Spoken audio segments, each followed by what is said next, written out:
Jonathan, Ralph, and Charlie, welcome, or welcome back, depending on which one of you are hearing this. Welcome to the show, you all. It's awesome to have you on Talk Python to Me.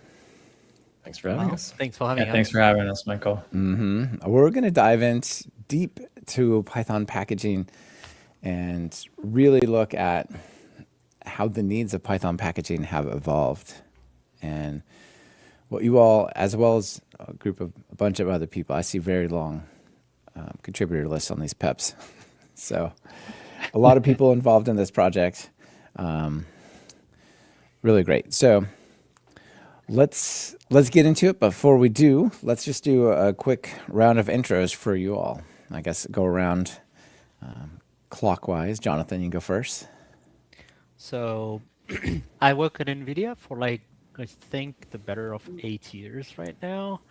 I was did all kind of different roles, but very recently, over the last 2-something years, I moved into improving our CUDA and Python offering, trying to find better ways to expose GPU programming essentially at the Python layer. And I think for a little bit over a year, I've been working with Ralph and Charlie over multiple proposals to improve Python packaging. Initiative called WheelNext, and I think we'll talk a little bit more about this. So excited to be on the show today. Yeah, excited to have you. You have really seen the roller coaster at NVIDIA, I'm sure, right? It was like when you started, it was mostly, it was like gaming and probably some data science, and then all the changes, and now it's just center of the universe. So I'm sure it is exciting. You know, the funny thing is I wanted to join NVIDIA since 15 years, and I did a PhD to actually be able to join NVIDIA. That is so awesome. I love it. I was amazed by the CUDA technology when I was in high school, and I was like, this is so incredible, the concept. And I wanted to join, so I'm happy I was able to make this happen.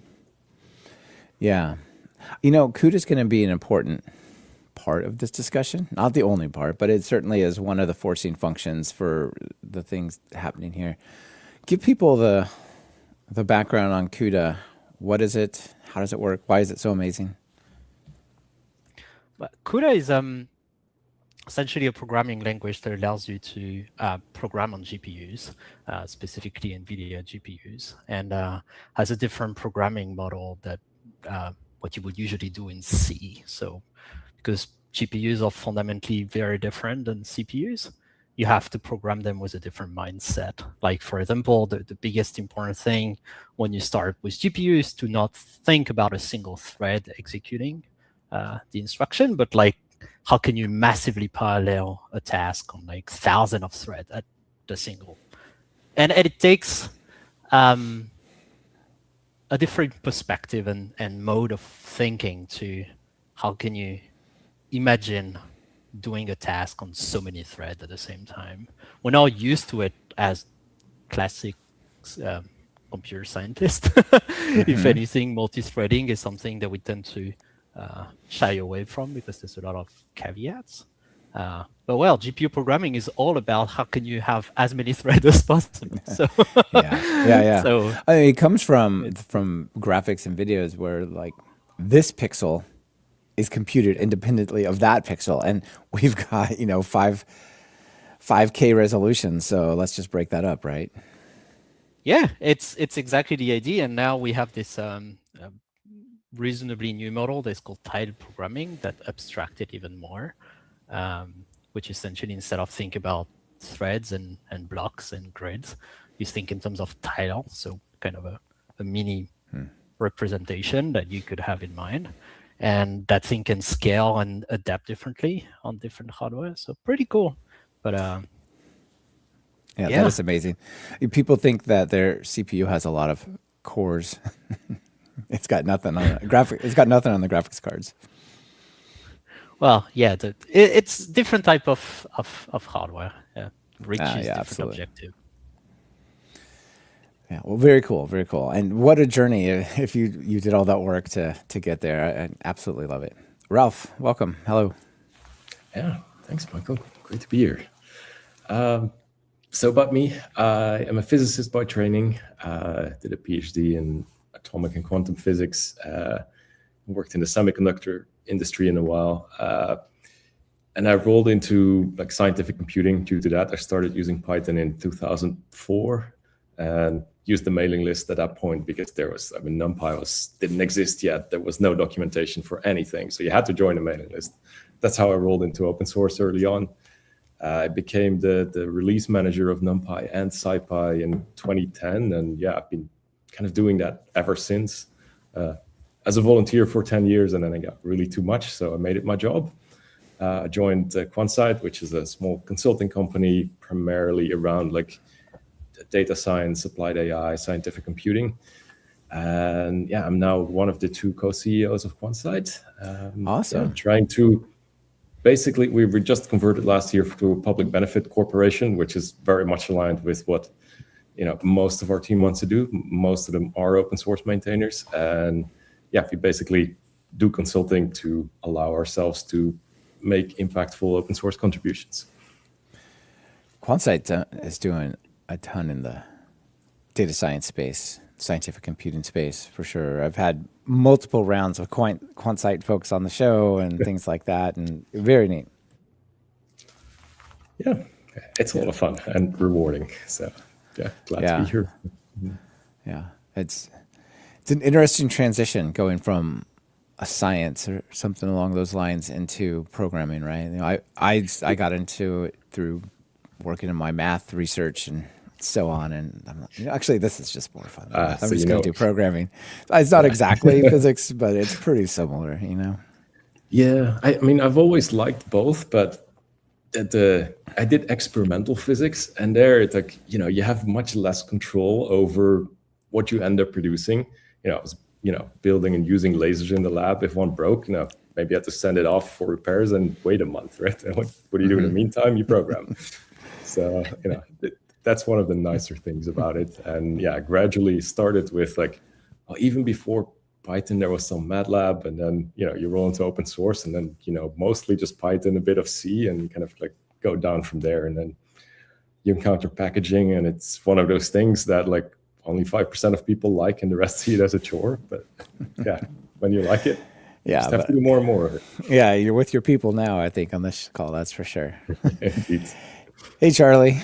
Do we even need to give you an introduction? We just say UV and then go on, or no? Generally, no. Please do. I'm just kidding. The reason I say that is UV has taken the world by storm, really. And congratulations. And yeah, tell people about yourself. Yeah, of course. So my name's Charlie. I'm the founder and CEO of Astral. I've been working on the company for, I started the company in October 2022. That's the easier way to do it. So I've been working on this for a few years. We mostly build open source. So we worked on a couple different tools that have become quite popular in Python. So we built Rough, which is our linter and formatter, TY, which is our type checker. And then most relevant for this episode would be UV, which is our Python package and project manager. We spend all our time thinking about how to build tools that make it easier and to work with Python, and how to make Python programming more productive. A lot of that's about speed. We try to build things that are really fast, but it's also about user experience and trying to sort of take complexity out of the critical path for users. For example, we've definitely spent a lot of time thinking about how we can make it easier for people to install PyTorch, which is one of the examples that will come up, I'm sure, over the course of the show, and one of the motivating examples for the PEPs we've been working on. So that's why I'm here. We've been collaborating with Jonathan, Ralf, and honestly, a bunch of other people too. It's been a really big effort, and I'm sure we'll get into that. But it's been cool to have this long running and very wide ranging collaboration around trying to push Python packaging forward. Yeah. Well, like I said, congrats on all the stuff with Astral. And we're going to talk a little bit about PYX, I think. Maybe see if there's any, just to check in at the end of the show after we talk about some of these things, I think, if you're up for it. Yeah, sounds good. Yeah, awesome. All right. Well, let me switch around. So one of the challenges, let's just start with what is the challenge. You all have described this as the lowest common denominator packaging problem that we've got to deal with. And the idea or the problem is different CPUs have specialized instructions, different graphics cards, all these different compute and platforms and so on might have specific instructions, and they're optimized, right? Like do this as vectors operations instead of on registers or whatever. And then, but maybe some other thing that it might run on doesn't support that, right? I don't know, WebAssembly, whatever. Yeah. And so then how do you actually end up shipping something to Python people that takes advantages of the specializations that are there when they're there, but without breaking the other ones, right? That's kind of the core problem. Is that right? Yeah, Maybe I can take one little step back before. Go ahead, so Jonathan. if you think about it like a wheel, when you take the Python package that we have everywhere, there is a few parts of the file names that is essentially allows you to know what it's been built for. So inside this, you have, if it's a pure Python package, it's simple. You might have a minimum Python version, but in most cases, it's pretty generic, so that's not an issue. When you start having compiled code inside the package, that's a different story, because now we're talking about what kind of OS it was built for. So Windows, Mac OS, Linux, different flavors. We're talking about the type of CPU that it was built for. So x86, ARM, PowerPC, potentially RISC-V, all these things, mobile. And then finally, the Python ABI. And in most cases, it means the minimum Python ABI that you need. So, and for people, an ABI is essentially the same as an API, but for a binary. So it's important when things are stable at the ABI level, because it allows you to be future compatible. What does ABI mean? Jonathan, help us out. What does ABI mean for those of us who don't know? Application binary interface. So it's the same as API, but instead of specifically for binaries. And the problem that we collectively kind of try to get to is that, well, today the compute space and the scientific computing space, which if we take the latest JetBrains Python developer survey, is at least 40 to 50% of the Python developers are essentially doing data science or similar. So it's a massive percentage of the community is doing in some form scientific computing to whatever extent you may want to think about it. And well, the problem is when we do these things, we try to do them fast, because who likes to wait on the return of some pandas operation or NumPy or PyTorch operation? But to go fast, you need to use all the tricks in the books that you can get to. Essentially, you have to optimize the binary for a specific CPU, for a specific GPU, or for a specific library that you want to use, like BLAS. BLAS is a general concept, so which BLAS implementation do you use? Or MPI. And the problem is, well, we don't have the tags or markers to allow us to essentially flag this specific binary to be compatible with X, Y, and Z. And, right, so the wheel might say, this is for 314, it is for ARM CPUs, and so on, but it's not going to say, and it supports this vectorization optimization on Intel chips. I just said ARM, didn't I? Let's go with Apple a very good or whatever. Example with ARM is that the default most people build with is actually a Raspberry Pi ARM level. Yeah. And you can imagine that when you build for any type of desktop CPU, ARM, you have a little bit more complex CPUs and a little bit more advanced chips. And it's a lot of performance that you leave on the table by not optimizing for a specific platform. So obviously, in some cases, it doesn't really matter. But in other cases, it does really matter. And we want to be able to do that. I'll give a very concrete example. Like Intel, like x86-64 is kind of the most common, I think, CPU that most people will have at home, right? If you build a wheel for that, you can only use CPU features, performance CPU features that go back to about 2009. Any new hardware features that were introduced after 2009, things like SSE4, AVX2, later versions of that, you just cannot use because the installers don't know that you put that in the wheel, and hence they will also install it on computers that don't have those instructions, right? And then you just get like very ugly crashes. Hence, what we'll do is we ship wheels, binaries that are only compatible with 2009. And the difference between the 2009 hardware features and the 2019 or 2023 one could be a factor of 10x, 20x in performance, depending on what you're doing. 10x to 20x? Oh yeah, for especially when you work with scientific data and SIMD instructions, you can get massive performance increases. If you heard of vectorization, this is a huge deal. Yeah. I mean, I guess the way I think about it from our perspective of building, like, because these problems, like one of the things that's very hard about solving them, and it has required like us to be so collaborative across the industry, is that it touches like basically every piece of the Python packaging stack. Like it impacts how you build things, how the registries work, like what they support, how installers like choose what to install. And so like for us, it's like, the superpower of Python, I think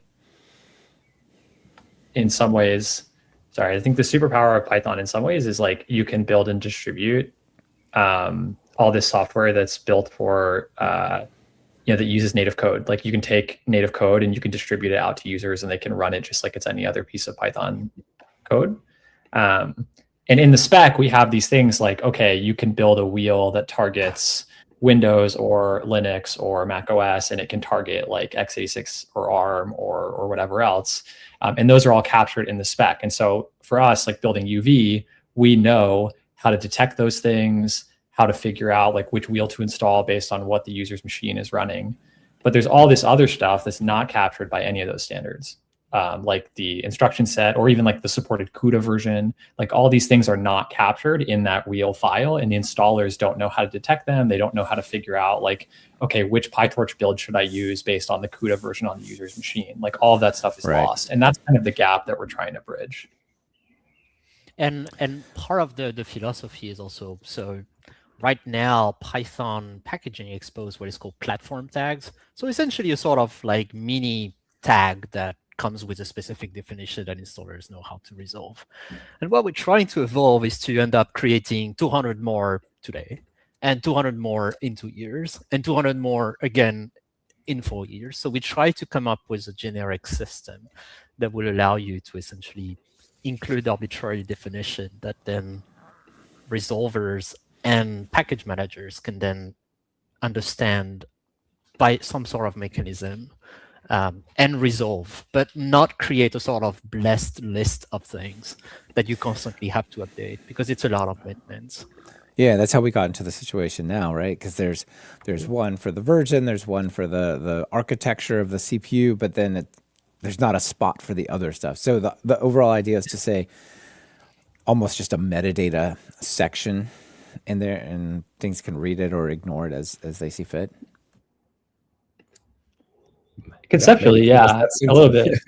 Yeah. I mean, it's like, I guess the question is like, okay, if we have this like huge space of things that we might possibly want to detect and condition installs on, like, okay, anytime someone publishes a wheel for Python, they should now tell us like what CUDA version is it built for, like if any, what like CPU instruction sets does it support, like blah, blah, blah. Like where would we put all that stuff, right? Becomes the question. It's like, what, are we just going to keep expanding like the platform tag and everything else? And that's like the problem that we're trying to solve in kind of a generic way. Yeah, you can end up with a file name that's 4,000 characters wide or something. They can already get pretty long, by the way, but that's even without any changes. We have to work around that in UV sometimes, file name length limits, but There's actually a very famous package that used I think 200 first digits of pi as the version number. Oh my gosh. It's a pretty good joke. I didn't know about it. There's somebody on discuss.python.org that posted the link, and I was like, oh, that's hilarious. That is wild. So before we dive into what you all are proposing, let's maybe talk about how just a couple of packages or libraries solve this problem now in maybe different directions. So Ralf, What about Right. NumPy, right? I mean, Okay. you guys talked about vectorization and stuff.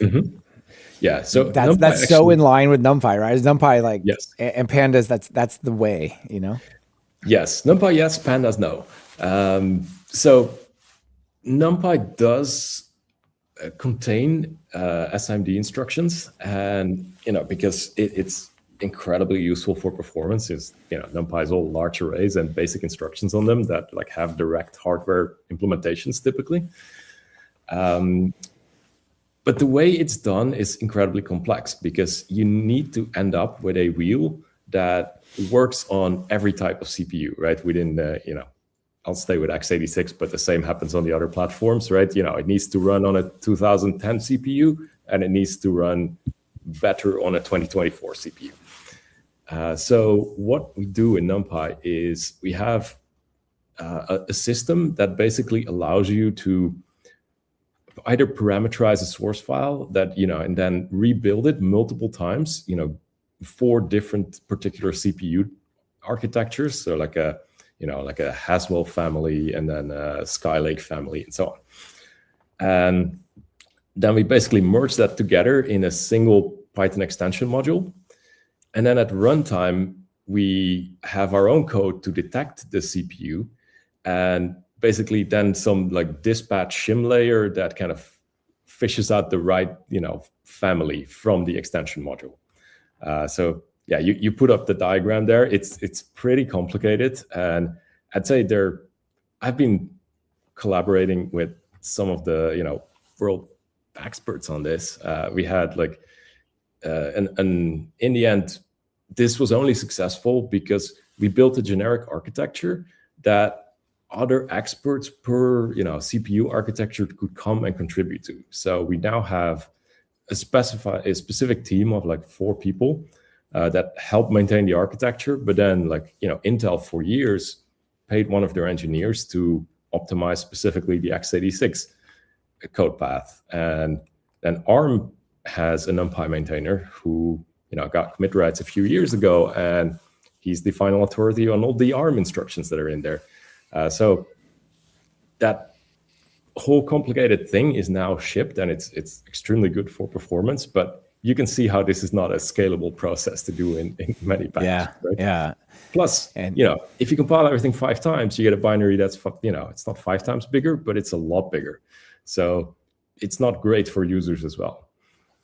Yeah, actually, the nickname for these things are called fat bin. So you have the idea for why they are called that way, because they tend to be pretty heavy to download. Yeah. Instead of wheels, you got big wheels. Yep.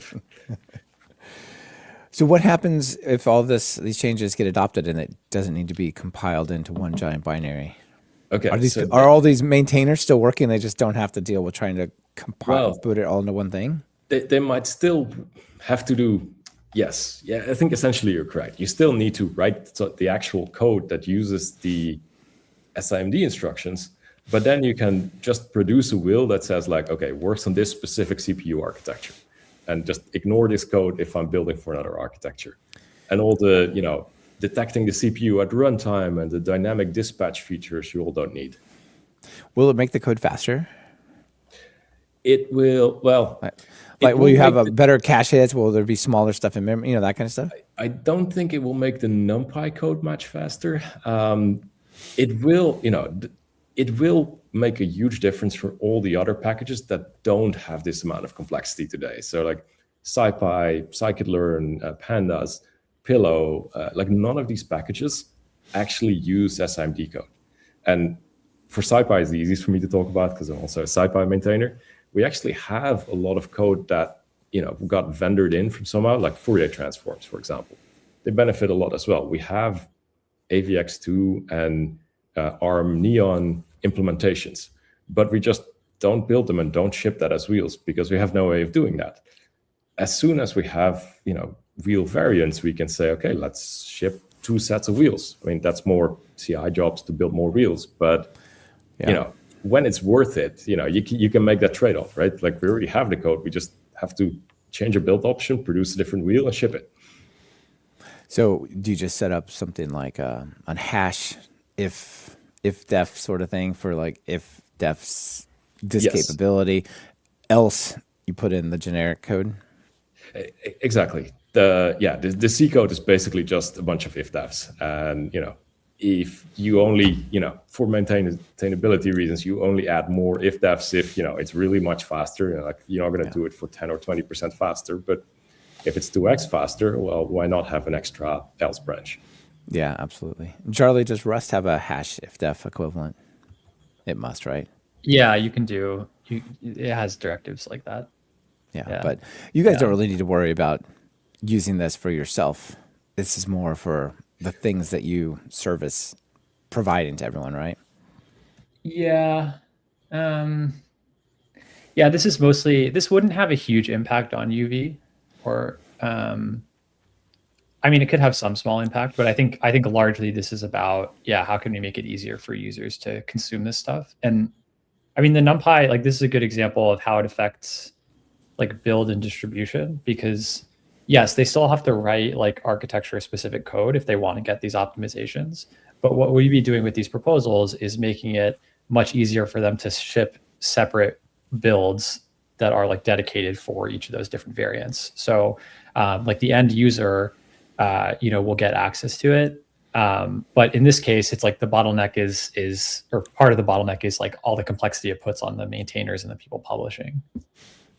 Yeah. How much do you think it would impact the performance to ship Python standalone with different CPU extension? Oh, that is a good question, Jonathan. So we'd actually like to do, I don't know that I have a great answer to that. I mean, like a good quantitative answer to it. I think we are very interested in doing stuff like that. We've also considered, for example, shipping a build. Like we ship with a relatively old like glibc minimum. We've considered shipping a variant, not in the sense of the PEP, sorry, a different build. Let me just put it that way. That uses a more modern glibc version, for example. We do run into other problems with that. Like our build matrix is really big. We have to split it across multiple GitHub actions now. And so like we just have like a lot of builds. So we're worried about like doubling the size of the build matrix, for example, but that's a separate problem. But yes, it could actually be helpful there, although we don't ship those as wheels today. Yeah, that's awesome. In a very interesting angle to think about how much leverage. I mean, this is probably something you've thought about, but how much leverage you and your team actually have on Python performance by how you've controlled Python build standalone. Maybe just tell people, what is the relevance there? Like what is Python build standalone and how does this even apply to what we're talking about? Oh yeah, sure. I use it every day. I love it. A lot of people use it and don't even know. I mean, it's probably the least like public or like direct user facing thing that we do. But we took over maintenance of a project called Python build standalone probably like a year ago, maybe a little more. And that project, the basic idea is like typically when you build CPython, at least like on Linux, for example, a bunch of absolute paths get embedded into the binary, which makes it hard to build like reproducible and relocatable CPythons. Like it's hard for someone to build a CPython that you can then download and run on your machine. You typically need to build it on your own machine. So what this project does is it's sort of like a fork of the CPython build system. It's like the CPython build system with a bunch of patches and other changes applied on top. And it makes it so that we can build Pythons that you can just download, unzip, and run. So when you install Python with UV, and these are also used in like Bazel and in a bunch of other tools, we don't actually like build Python from source. We actually download, unzip, and run Python, which just makes it much easier. It means it's faster. You don't have to have like the build tool chain on your machine. You don't run into problems around like failing to build it or anything like that. But the other thing that's been cool about that project, at least recently, is we've been very focused on performance. So on actually just trying to make sure that we're distributing, like our goal is to be like the fastest Python distribution, like even without changing CPython source code, just changing how we build it and various things that we can tweak there. And so we've been working on a bunch of benchmarks around.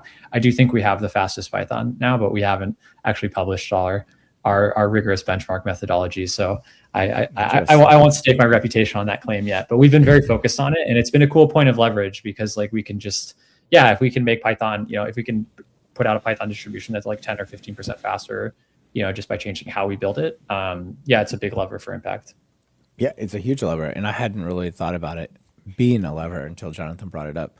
But for example, it's not directly impacted by this because we don't ship it, I guess, for the reason that we don't ship it as a wheel, although someday we potentially could. Right now, they're just zip files that UV knows how to install, basically. But it's the same logic at the core.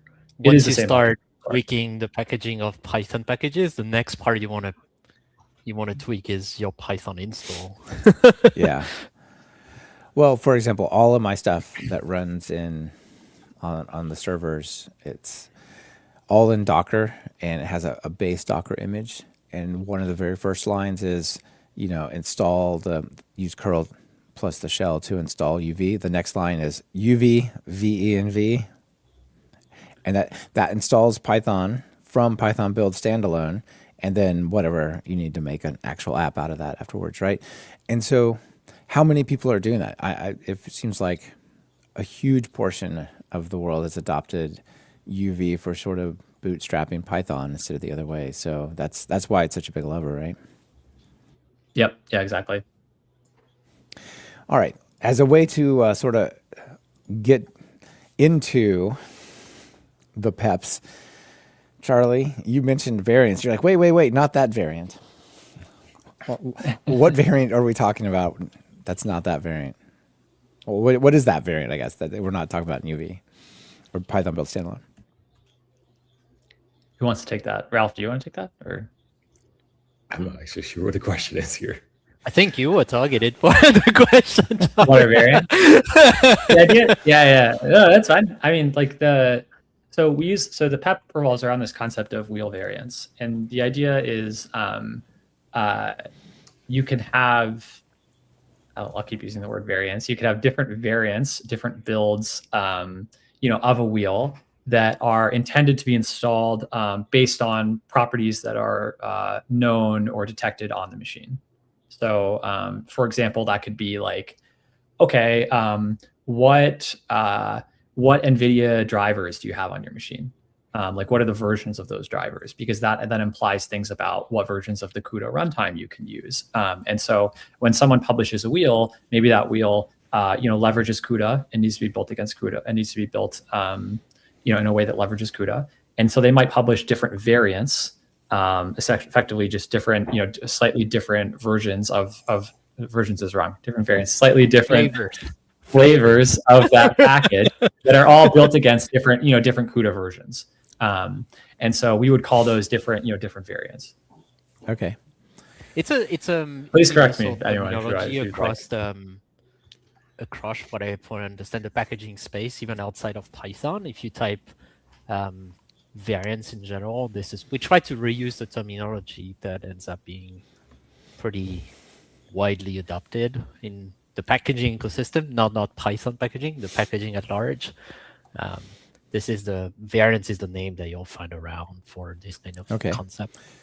Related to that, like especially in the Astral flavor these days, but also in many other areas, I feel like Crates and Rust, what they've done with their packaging system, has kind of influenced some of the things we're adopting in the Python world. Like, has anything from the Rust world influenced these PEPs that we're about to talk about?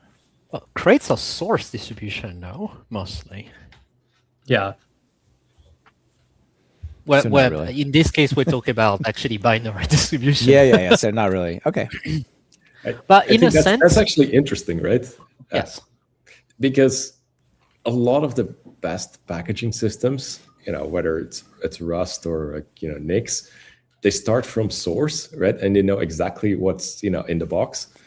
And then binaries are kind of like an optimization, right? It's like you have a thing that you know exactly what is the binary, and you can check like, oh, I don't have to build this thing from source. I can grab a binary somewhere.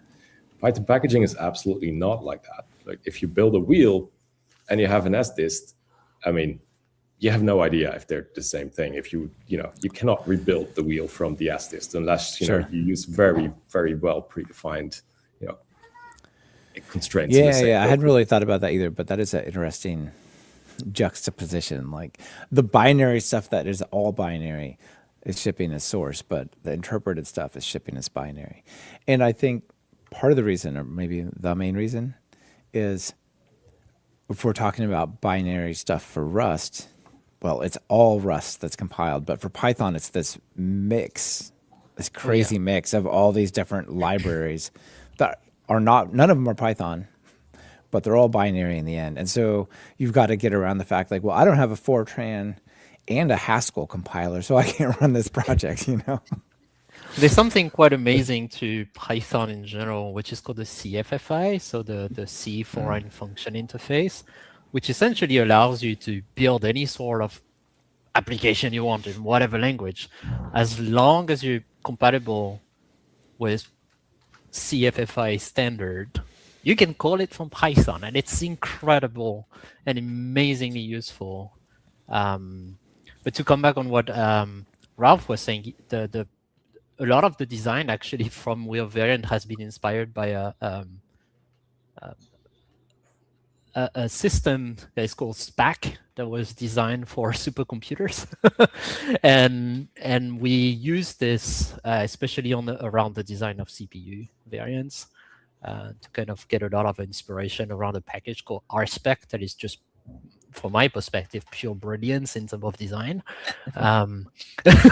Just my words, but in my opinion. But I really think they got the thing right. It's just beautifully designed. Everything is static in JSON file, and it's extremely easy to scale and maintain. But yes, if you take all the kind of system designed to support the most specific like deployment scenarios, like SPAC, like Nix, or even in some cases Cargo, well, they mostly ship sources to go around this variant problem, because that allows you to control the entire build chain essentially. And in some cases, maybe Ralf can talk about it, but Conda Forge also kind of take an approach that is similar to Nix to kind of go around these issues a little bit. Maybe Ralf, if you want to talk a little bit about Conda Forge. Not quite, because Conda and Conda Forge don't do source distributions at all, right? I mean, they just make a release and they build binaries, and if there are no binaries, you can't install it. But yeah, I'd say that's a good point, right? We have people that worked on all these systems, like one of Jonathan's colleagues at NVIDIA, Mike Saran, used to work on Conda. I contribute to Conda Forge as well, and like so we have some ideas that originally came from Conda, some that came from SPAC, and like, you know, the end result is nothing like, you know, not exactly like any of those systems, but it takes some of the best aspects of them to enhance Python packaging. Not reinventing the wheel. I mean, maybe, but not too much. Yeah, not too much. But it's kind of it's cool because I think like I feel like a lot of this work really got kicked off. We did an in-person summit. And I honestly can't remember when that was because my mind is such March a blur, 2025. Thank you. Okay, so it was about a year ago. And there's a bunch of notes about this. And we had people from probably like, I don't know, I'd have to guess 20 different companies, maybe more, all in person for a day, just talking about these problems. And a bunch of people presented on their own open source projects and how they intersect with like we had people from PyTorch, people from the JAX team, just talking about like what their concerns are, like what's working well for them, what's not. And so, you know, similarly to how I think a lot of the design has really been influenced by like what's the prior art and like what's working well. You know, a lot of it was also informed by like just talking to a bunch of people across the industry and understanding like what their concerns are. And so at least from my perspective, having not honestly by calendar time, I have not been involved in Python that long, but it's been like the definitely the most like cross company, cross project, cross organization effort I've been involved in by a lot. We try to replicate a model that I really like in the Python community that was faster CPython. We try to philosophically create the packaging child of faster CPython, but and that's how we created WheelNext. It was all the amazing work that the faster CPython community did on the CPython side, and kind of creating the same synergy but around Python packaging. And that's why Okay. I would almost say it's even, quite a bit more diverse. At least my understanding is Faster CPython is primarily like funded and created by Microsoft, and it kind of turned into a community thing. But like all the money came from Microsoft, I think. I think the majority of the people were working in a team inside Microsoft, at least. Yeah. And here we've got NVIDIA, Meta, the PyTorch folks at Meta. We got some contributions from AMD and Intel, and then Astral, QuanSight.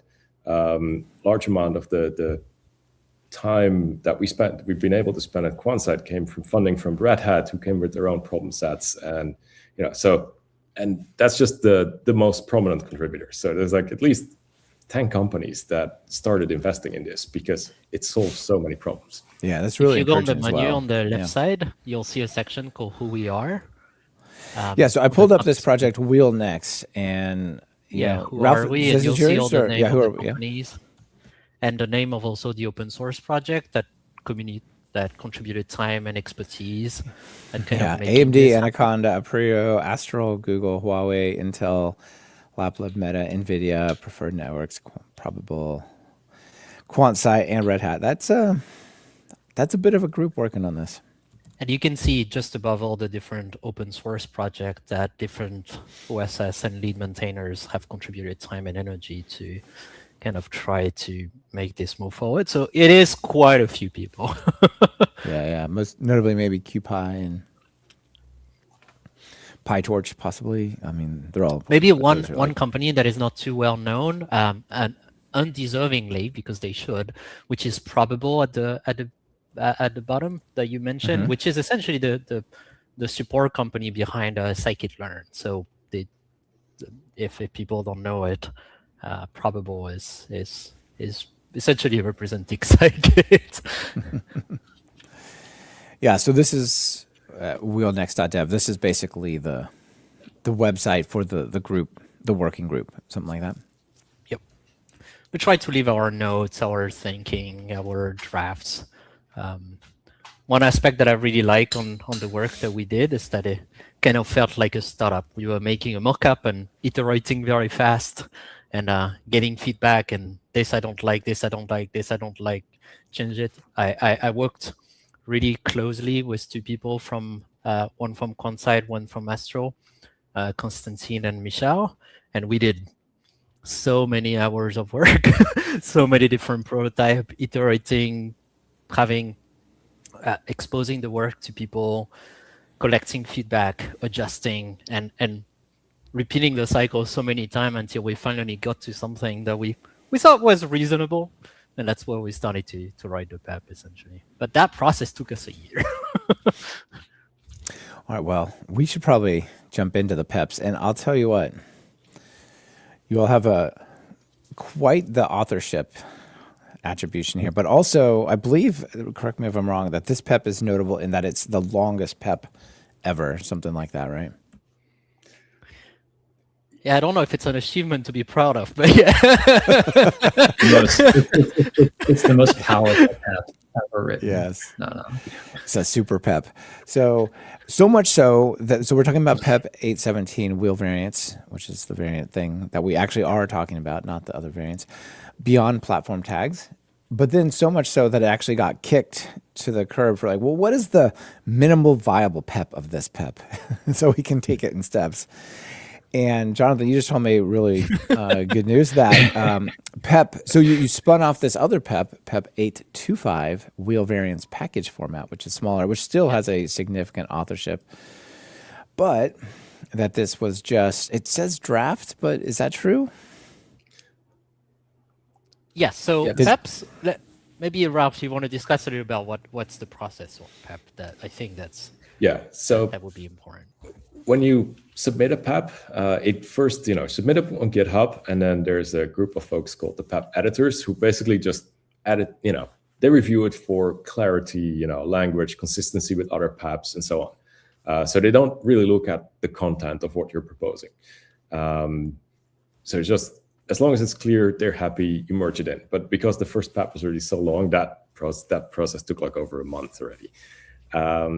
But at that point, it's merged as draft, and then you go to the Python packaging discourse where you say, okay, here's our PEP. Now please let's start the actual community review, and then basically anybody with an opinion can weigh in, and it's a forum. It's not even a threaded forum, so it's just one long thread of comments, which tends to make it like a little challenging. The more complex the topic gets, the harder it is to make sense of this conversation. It's really hard to have a threaded, multi-component conversation. It is. Exactly. So that's one of the reasons it's now split into smaller parts. So you can at least have separate threads about different topics, right? So, and because especially not all of the parts of the design apply to everybody. When we're talking about installers, right, we want to hear primarily from the authors of UV and PIP, Poetry, Hatch, PDM. But if we're talking about how do you build a wheel, well, we have to talk primarily to setup tools, Scikit, build core, Meson Python, the build backends. And, the index server, the same, right? You want to know that the PyPI maintainers are happy. So that's why, organizing this review and chopping it up into complex parts, it's still going to be really hard to get the right amount of feedback. But we now have like the first PR, the first merge PEP in draft status. So it's going to only be accepted once the whole community review process is done. And probably what will happen is it's going to be provisionally accepted only, because we know there's like 3 more PEPs coming for the other parts. And eventually, like you want all 4 to be, working and accepted. Like, we now have prototypes, but, we want the prototypes for the final design and have like, the tool authors say like, yeah, this works for us, before you really go from provisional to actually accepted. Amazing. So and this is part of what I get at when I said at the beginning that this touches like every part of the packaging stack. There's just like that. It's very hard to break it up into. That's what we're trying to do in some sense, but like it's from the start. It's been hard. It's hard to. There aren't necessarily super great cut points, because it does affect how you build packages, how you publish them, like how they get hosted and served from the registry, how installers like look at them and understand them. All of those things, like marker syntax, all of that stuff gets impacted in different ways. Yeah, it's very funny. As we were prototyping this for a year, we ended up pretty much forking the entire ecosystem. Pip got forked, UV got forked, warehouse got forked, packaging got forked, like absolutely every package in the ecosystem ended up being forked, because we needed to test our implementation. And the goal, of course, is to unfork those things. Yes, obviously, it's to remerge back. But we needed to have a playground to be able to experiment and see how the concept that we were developing was functioning in PIP, and then in packaging, but then also in setup tools, and then in Scikit build core, and then in Python method, and it just keeps spreading essentially to every single corner of the packaging, installation, and distribution aspect of Python. So that was pretty funny. Yeah. We have a fork in UV, or I guess it's just a branch that Constantine on our team on here on the PEP has been who's been super involved. Who's been super involved, throughout, and done a ton of work on basically implementing the standard in UV. So we have like a working implementation that we've used to, you can actually install it from we basically distribute it to a slightly different URL, so you can install it and test it. That's been. That fork has evolved a lot, or that branch has evolved a lot, and it's been a lot of work to. It's been incredibly helpful for the design process for us to understand like what's hard, what's easy, and then I also think it's important for PEPs just to have like working implementations too. And I mean, a lot of people agree that's not an awful point, but that's been one of the goals too, is to show what it's like in practice and that it actually works. So people want to play around with this. An easy way might be to try to use this fork.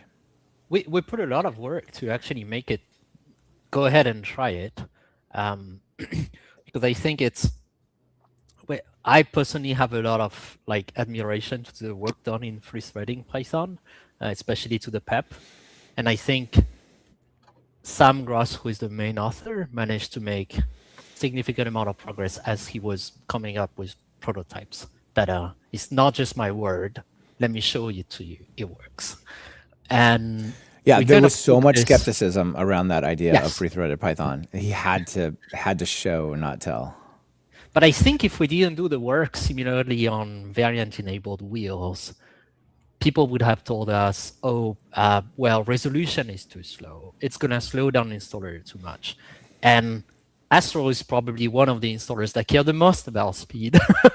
So we needed to both convince us, but also Charlie's and his team to be, hey, Yeah, it's and we not had gonna plenty slow of down and we had Yeah. plenty of feedback on that front too. Well, during the design, we were like, no, this is Yes. going to be too slow, or like this is like a better way to do it, etc. But I like this little snippet because like this is basically like if you haven't felt this pain, it might not be meaningful to you. But if you've like worked with PyTorch, like this is kind of like this is what we want to enable, right? Is like you don't have to like configure a specific index URL that like captures the CUDA variant or anything like that. Like you just say, hey, install Torch, and then in this variant enabled build, UV would go look at Torch. It would see, okay, Torch, it has different variants for different CUDA versions, and here's how I inspect, what CUDA version I should use on your machine, and then it would pick out the right version based on what's supported by the GPU that's running. Like that should all happen, and users shouldn't have to think about configuring it effectively. Is like what we have been working towards. Yeah. And in the future, the first line doesn't exist because right now the first line is just here to install this variant enabled. Yeah, that just installs the fork. Yeah. And for people listening, not watching, what they mean by those lines, there's 3 lines here to say how to use this. It says curl. Oh, sorry. Basically, yeah, no worries. It's the install statement for UV, which is typical, except for that it overrides the download installer URL. Yeah. the download URL. So Points to a different after that- URL, which is wheelnext.astral.sh. We distribute a separate variant-enabled experimental quote-unquote prototype build. Right, and then you just create a virtual environment, UV, V, and V, and then you just UV pip install like normal, but it handles this. And Charlie, we spoke, I think, on the PYX episode about just how large some of these things are, like PyTorch and others that are compiled. You can't just download everything, all the variations into one wheel. And I mean, I guess you could, but it'd be crazy, right? That's actually a big benefit, right? Like right now, you go to PyPI, you download the PyTorch wheel, it'll be about 900 megabytes. You could make it small. Part of the reason it's so large is, again, these fat binaries, right? Like the NumPy ones are like a few megabytes. The PyTorch ones have a bunch of CUDA inside, like for 5 or 6 different CUDA architectures, and it bloats very, very quickly. And actually, the PyTorch team has to try incredibly hard to stay under 1 gigabyte. If we have variants, we can just slim it down to 1 CUDA architecture per wheel. So you can go down to 200 megabytes or so, 250 maybe. But it's way better for both for index servers. It's better for users. It's going to be pretty slow too. The only thing is not better for its CI servers that have to build all these different things if you start sharding. Yes. But that's a one-time cost that at the end Yes. ends up being, it's much better to have a slight increase one time and massive decrease scalable, essentially. Yeah, it's you build it once, it gets installed a million times. That's a massive difference. And, it's also better for the warehouse folks like PyPI, and how it's easy for people to just assume pip install, UV pip install, that sort of stuff is going to work. But the cost of just the bandwidth in that infrastructure is astronomical, which is crazy. So this is going to be a major benefit for bandwidth. And like also like install speed. You'll also benefit from that because you're no longer downloading as much stuff to actually install PyTorch. I mean, if you use UV, it's got some really good caching, and it's pretty quick. Oh, but it doesn't multiply your bandwidth by magic. So Yeah, I if wish you're downloading, Charlie could find a solution to that. But I haven't yet, but yeah, if you're downloading Torch and all the NVIDIA, all the CUDA stuff, it's It's hefty. it's a large number of megabytes. Crazy. All right, let's see. Let's talk real quick about the packaging native guide, and then I want to get an update on PYX real quick before we go. So, Ralf, this is your project, right? Tell us about this. I'll be sure to put it in the show notes. Okay, so I've been watching discussions about some of the topics we've talked about in this episode, since 2010 or so in Python packaging, and even back then, long before we had wheels. NumPy, for example, had different .exe installers that we would upload to PyPI. And there would be one named _SSE2, one _SSE3, and user had just picked the right .exe and install it on their Windows machine. What? And then we Wow, would go I had to no idea. Okay. Yeah. yes, it was not fun. And actually, this was by far the hardest thing when I became NumPy release manager, because we had to build these things on Linux under Wine. And there were no instructions, and there were really janky scripts. So it took me 3 months to get the first release out. But yeah, so I saw all these discussions about, this was SSE2 and SSE3, and the PIP authors and, most of the people who work with pure Python, the DevOps folks, the, web framework folks, they had no idea about this. And usually these conversations went in circles, because when you explain something to one person, the next person would come in and this is endless mailing list threads that would never go anywhere. So after, seeing that for 12, 13 years or so, I, finally got tired of that. And I thought I'm going to write a reference site that explains the problem. I don't want to propose any solutions, but just explain the problem. So the next time someone starts a new conversation about, SIMD extensions, or about GPUs, or about some of the issues with mixing, source and binary distributions, just link to this site. Please use that. Is our best, approach at trying to summarize a problem, so we have a baseline to start talking about solutions. And I think, Jonathan, was one of the people who saw this. And I think a lot of people read this, but it was a nice basis to, just point at this as there are your problem descriptions. And for the GPU part, NVIDIA folks really helped to make sure that all the explanations of the problems were correct. So when we started WheelNext, we could just start talking about okay, what are the solutions here? This website is absolutely incredible. It's amazing. Yeah, it's amazing. To the work that Ralf and every contributor to this website have made. This is by far the best explanation anywhere on the internet to all these packaging issues. And I really like the perspective that Ralf has took, which is don't state the solution, just focus on stating the problem very clear. And then with WheelNext, we try to take the exact flip side of the coin, which is don't focus on the problem, it's already explained. Just focus on proposing one solution to some of the problems. And this is how we created WheelNext. I love it. One of the big problems, challenges, I guess, is if you don't fully understand the problem space, you can be debating two different things, and one person sees a really important angle, the other person doesn't even see that angle. They have a different perspective that they're arguing for optimizing for, and so yeah, it's sort of a little bit like the WheelNext stuff. Let's get everyone involved and see all the angles, and then discuss it, right? Exactly. Cool. All right. Well, the saying, a problem well stated is a problem half solved. So this is an awesome exactly saying. What we are trying to say. I love it. All right, I want to get a quick update on PYX, since I feel like, Charlie, you're just right in the middle of this. I know PYX was looking to solve some of these problems as well. Give us the elevator pitch, and just, we have a whole episode on this from, I don't know, 6 months ago or something, but give us what's the situation here, and does this change things on how you're handling how does it things intersect? easier? Yeah, for sure. So PYX is our hosted package registry, and it's in beta right now. So we're live with a bunch of great customers. The goal of PYX is basically to enable us to solve more of the packaging problems that we see in the UV issue tracker, by having our own registry that we think is well implemented and solves problems that we see that other registries don't really solve. Like basically from the start, the way that we've approached these like problems around the GPU stuff is from like two perspectives. And in PYX, we're really just focused in terms of how it overlaps with wheel variants. We're really just focused on the GPU part. But the way that we've approached it has basically been try to push the standards forward as much as we can. And that's what we've been doing in this effort. And then simultaneously try to figure out how we can help users like until the standards change.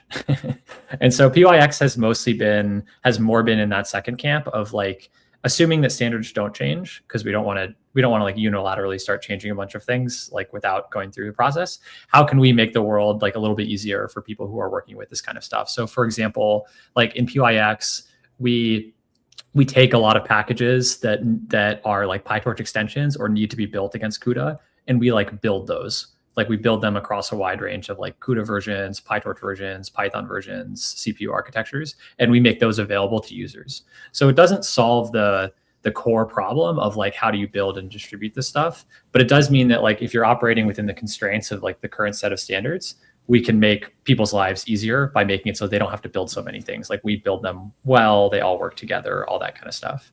So that's what like we've been focused on. And I think like looking forward, like our goal is to support WheelNext like as soon as wheel variants like as soon as possible, and like put those into the registry. So as soon as we feel like that's a feasible thing to do on the registry, we'll support it in PYX and support it for our users and our customers. But in the meantime, it's kind of been like a parallel track effort of pushing forward on all the WheelNext work and standards, and then just trying to like solve immediate user problems without changing standards, like partly through the registry. Okay. Things are going good at PYX? You're making progress, getting closer to we're making launch? progress. Yeah. No, it's good. Customers are growing, numbers are going up. It's good. Awesome. People want to try PYX. What are they? They can join the waitlist here. Yeah. This is we have or you can go to astral.sh/PYX and we look at all the responses and we basically onboard people one by one. Okay. So talking about when is this stuff going to be ready, you'll be able to adopt it. I guess maybe that's a good place to close out our conversation here. Is what's the timeline? What are expectations? How are things going? What's next? It's a great question. As everything is open source, it's a 2 months delay. No, Jonathan, what's the party line on this question? Oh gosh. Well, it takes time. I liked we have a joke inside I don't know if it's inside widespread inside WheelNext, but we call this the Barry's force law, Varso force law. I don't remember exactly how, which is essentially make an estimate, multiply it by 2 and change the unit. So if you think it's gonna take 6 months, it's 1 year. Oh no. Change the unit 1 decade. and it's a running joke that we have that I think is really good. Realistically, I think it depends on where are we gonna set the bar for starting to roll things out. So as Ralf was saying, we'll probably see some provisionally accepted, but as we get to that point, some of the stuff will be possible. For example, I expect that little by little we can start experimenting with things without getting necessarily to the absolute final stage, but the full feature will be available to the up and at the last stage. So complicated question to answer. We hope that it's not going to take too many years. I'll make a connection back to PYX here, because I think there's part is like, okay, there's 4 PEPs that need to be reviewed. Probably we need to update some prototypes here and there. It's probably going to take the better part of this year. At that point, you have accepted PEPs, right? But then PyPI needs to be updated. Like all the tools that like Twine would need to be updated. Like that, there's a new metadata version. So everything that consumes that needs to be updated before package authors can actually start producing these wheels and upload them to PyPI, right? So that's gonna not be this year, right? There's a very long tail of how the implementation rolls through the ecosystem, and then you have to wait until users get newer tools, and then only then can you start uploading wheels. So I'm going to poke at Charlie a bit here, because one of the advantages of having a separate registry is, plus the ability to rebuild everything, you can start using variant wheels like the moment that everything is accepted. I know. Right? Way sooner. Yes. Have you thought about that? That is true. Yeah, of course. Yeah. I think from our perspective, we're mostly like, do we feel like the design is done, or how much churn will there be on the design? But yeah, we're definitely in a position to like start building and distributing this stuff much sooner. UV has a second advantage, which is I think they have a much shorter tail of users in terms of version. I think UV users end up on a much more quote unquote recent version. If you look at PIP, I don't remember the statistic on top of my head, but still a significant portion of users use 5 years old version of PIP, which don't even know which version of Python it was, 3.9 or something. So it is UV is able to move a lot faster, but also the users are more reactive. That's a very interesting point, a very interesting angle. I mean, I think a lot of people who are very tuned into the Python space have switched to UV, started using UV.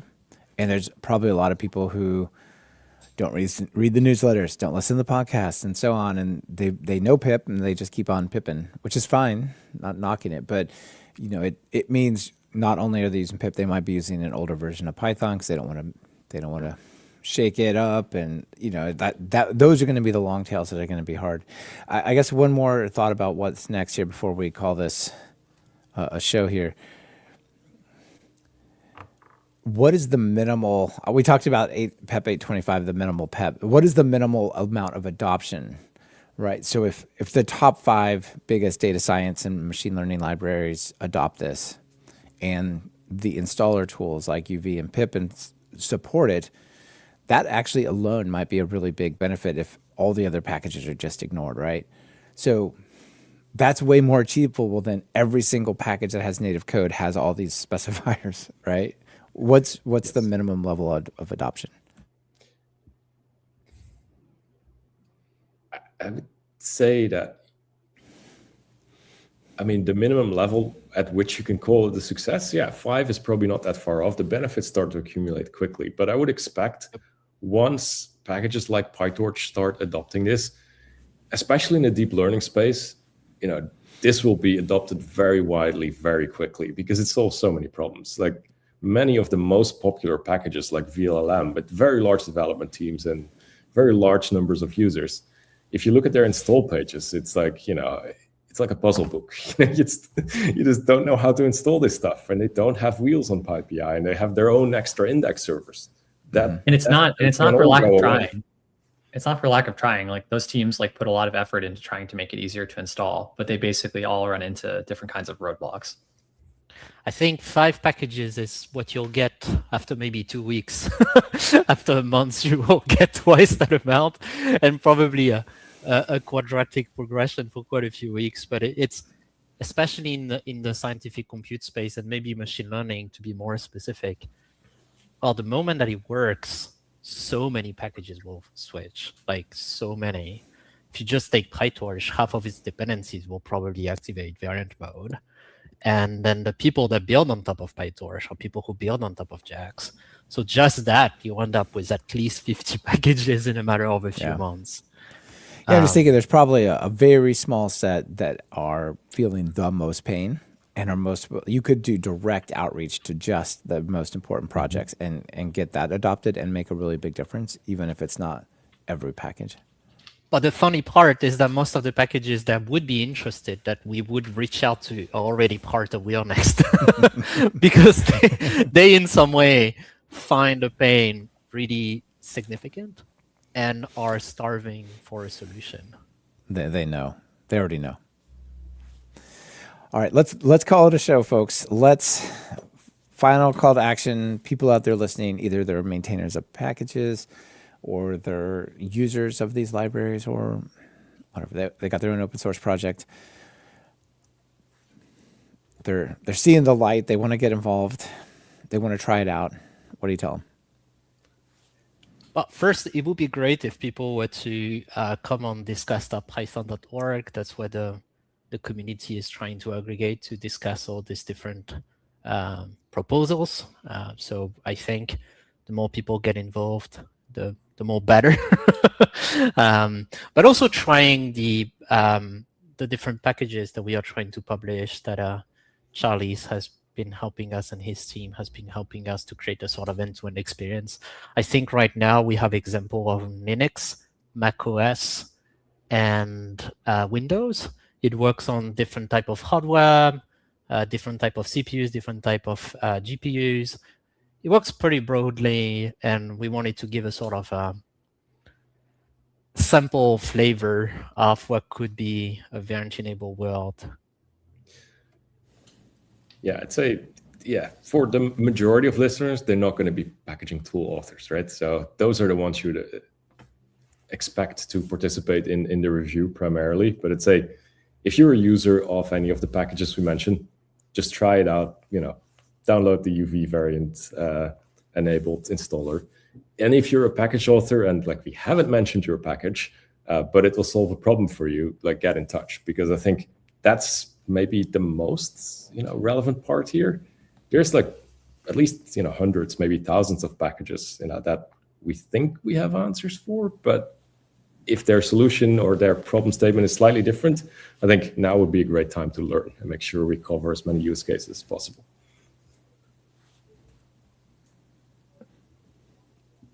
Yeah. I mean, I guess the only thing I'd say is ideally the average user won't even have to think about this, right? And hopefully hopefully they just get it through UV or through PIP or whatever in the long term. But that may take time, but that's our goal, certainly. Yeah, it's all behind the scenes. They don't know.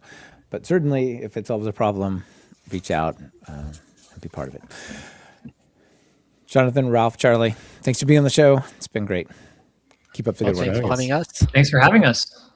Yeah, bye.